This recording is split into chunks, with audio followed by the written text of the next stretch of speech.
Bismillahirrahmanirrahim. Bihamdillah wassalatu wassalamu ala Rasulillah wa ala alihi wa sahbihi wa mawalah wa la hawla wa la quwata illa billahi wa ba'du. Qala Allah azza wa jalla ya ayyuhalladzina amanu taqullaha haqqa tuqatih wa la tamutunna illa wa antum muslimun. Amma ba'du, ma'asyiral muslimin yang dimuliakan Allah subhanahu wa ta'ala dimanapun antum berada. Alhamdulillah, segala puja dan puji hanya milik Allah subhanahu wa ta'ala. Kembali di malam ini Allah pertemukan lewat media, tentunya tidak lain dan bukan dalam rangka taqarruban ilallah bi talabul ilmi. Salawat dan salam adalah kita haturkan kepada Rasul kita yang mulia alaihi salatu wassalam.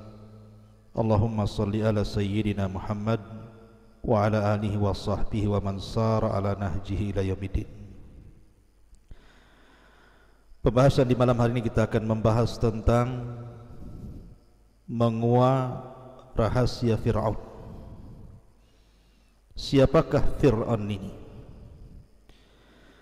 Karena Fir'aun itu istilah bagi seorang raja yang berkuasa di Mesir, sama dengan istilah Kisra yang berkuasa di Persia, ataupun istilah Kaisar bagi para penguasa Romawi,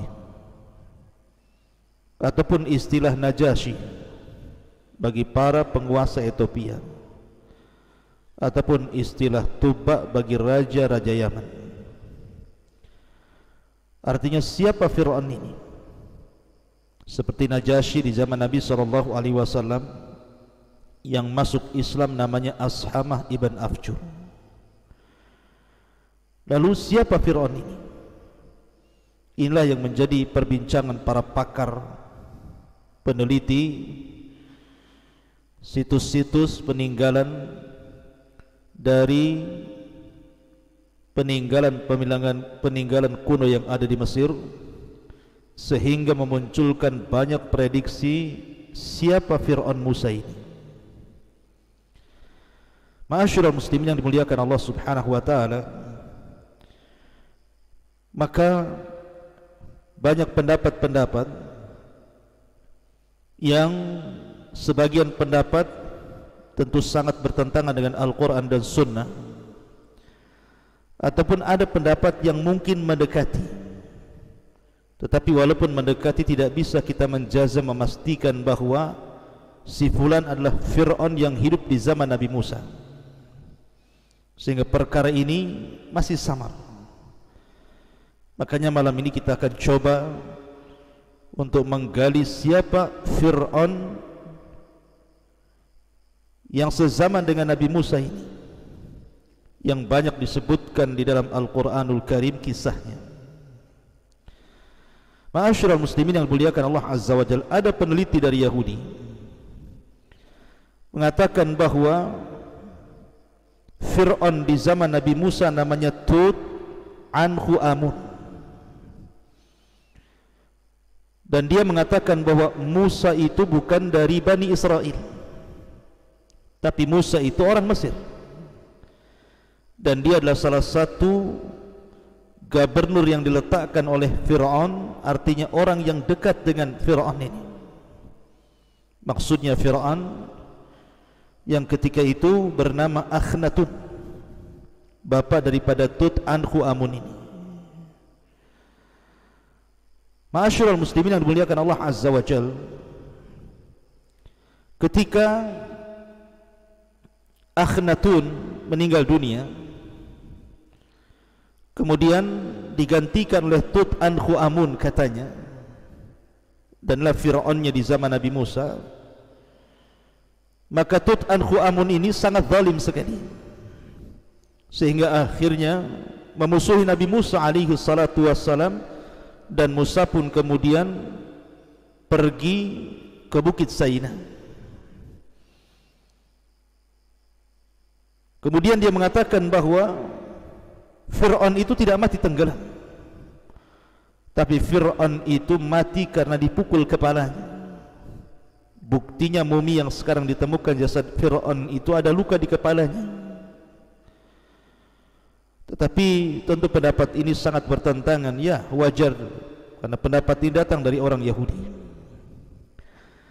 Tetapi ada yang kemudian pendapat yang kedua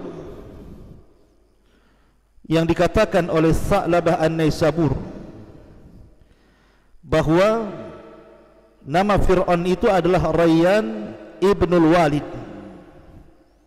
Dia Fir'aun di zaman Nabi Yusuf. Rayyan Ibn Walid ini Fir'aun di zaman Nabi Yusuf. Dan dia mengikuti agama Nabi Yusuf, artinya beriman kepada Allah Subhanahu wa ta'ala sampai meninggal. Tapi kemudian setelah anaknya naik tahta, Qabus Ibn Mus'ab ini, kemudian Nabi Yusuf meminta agar dia beriman kepada Allah Azza wa Jal, tetapi dia tidak mau. Akhirnya kemudian dia pun dihancurkan Allah Subhanahu wa ta'ala, dan Nabi Yusuf meninggal di zaman Fir'aun yang bernama Qabus Ibn Mus'ab ini.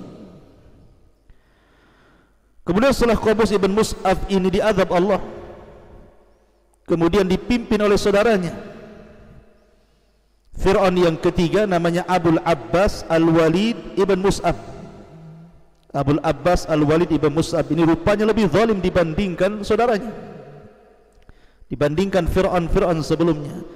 Inilah Fir'aun yang hidup di zaman Nabi Musa, namanya Abul Abbas Al-Walid Ibn Mus'ab.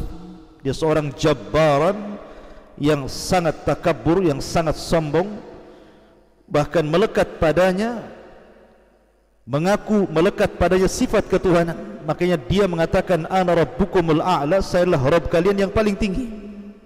Dan dia berkuasa sampai 400 tahun dengan kekerasan.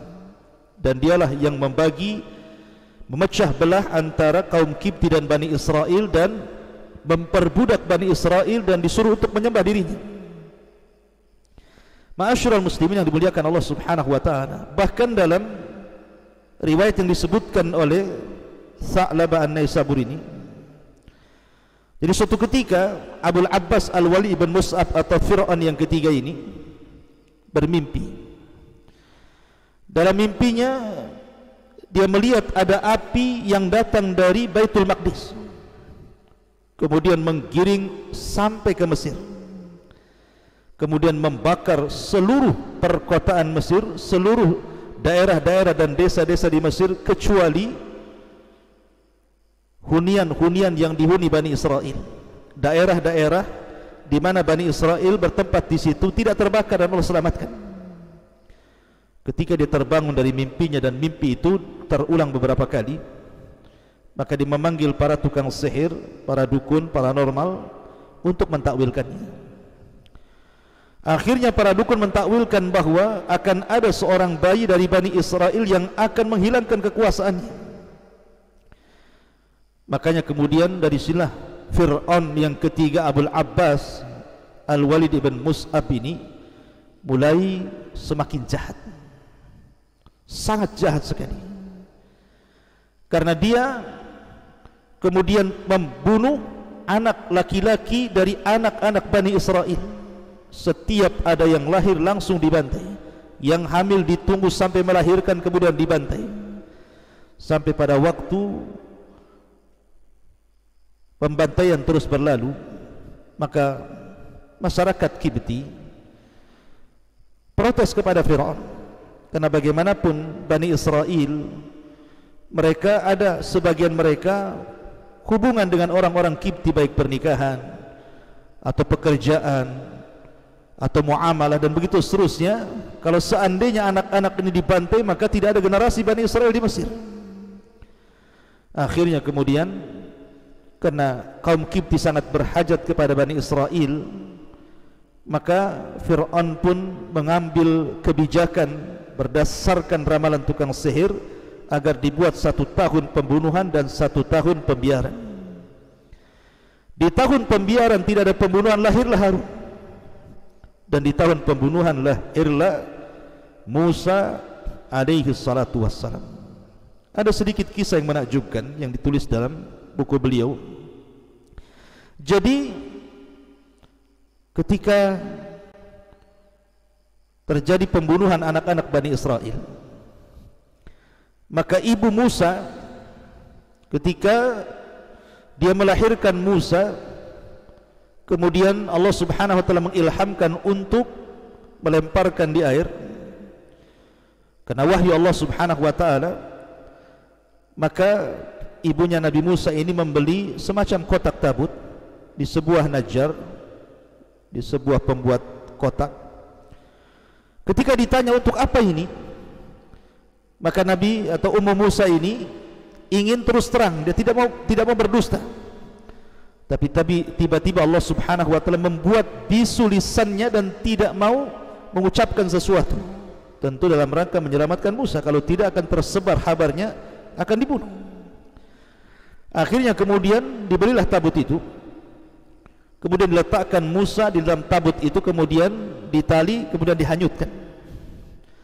Lah salah satu putri dari putri Fir'aun ini memiliki penyakit kulit baras dan sudah diobati dengan berbagai macam obat, tidak bisa. Sehingga kemudian dia kunci mobil ada di rumah tapi